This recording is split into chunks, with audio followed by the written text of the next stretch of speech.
Assalamualaikum warahmatullahi wabarakatuh. Jadi di sini saya akan membawakan mata kuliah Ulumul Hadis dengan bab Inkarus Sunnah. Langsung saja teman-teman, apa sih Inkarus Sunnah itu? Inkarus Sunnah yaitu sikap penolakan terhadap sunnah Rasul, baik sebagian maupun keseluruhan.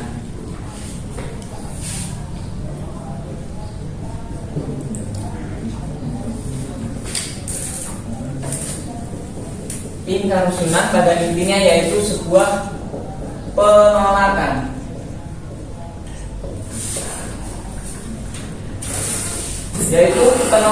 terhadap sunnah-sunnah Rasul. Inkarus Sunnah ini terdapat 3 kelompok. Yang pertama yaitu kelompok atau golongan yang menolak seluruh sunnah-sunnah Rasul.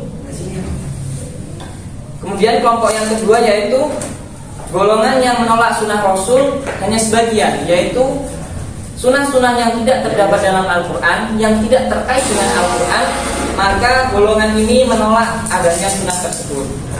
Dan yang ketiga yaitu orang yang menolak atau hanya menerima hadis-hadis mutawatir, yaitu yang diriwayatkan oleh banyak orang setiap jenjang atau periodenya. Selanjutnya sejarah Inkarus Sunnah.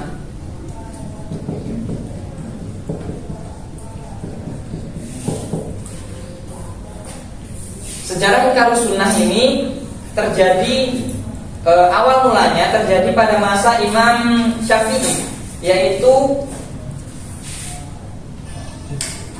Imam Syafi'i itu wafat pada tahun 204 Hijriah ya. Yaitu yang ada terdapat penolakan atau kehujahan sunnah sebagai sumber hukum Islam. Jadi pada masa Imam Syafi'i ini, pada awal munculnya Inkarus Sunnah ini, pada masa Imam Syafi'i terdapat sebuah penolakan sunnah, yaitu sebagai sumber hukum Islam, baik itu sebagai mutawatir ataupun sebagai ahad. Itu versi yang pertama. Yang kedua yaitu sunnah modern. Awal mulanya yaitu Inkarus Sunnah lahir di daerah Irak. Lahir di Irak.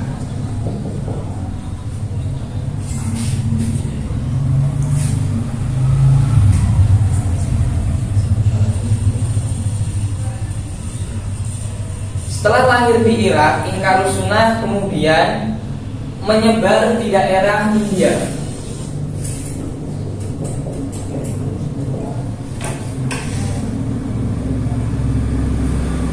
Lalu terakhir yaitu ke daerah Mesir.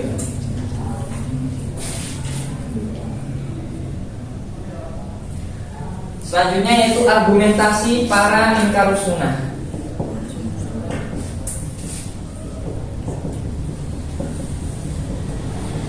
Jadi ada beberapa argumen atau pendapat para Inkarus Sunnah mengapa ia mengingkari adanya as-sunnah. Yang pertama yaitu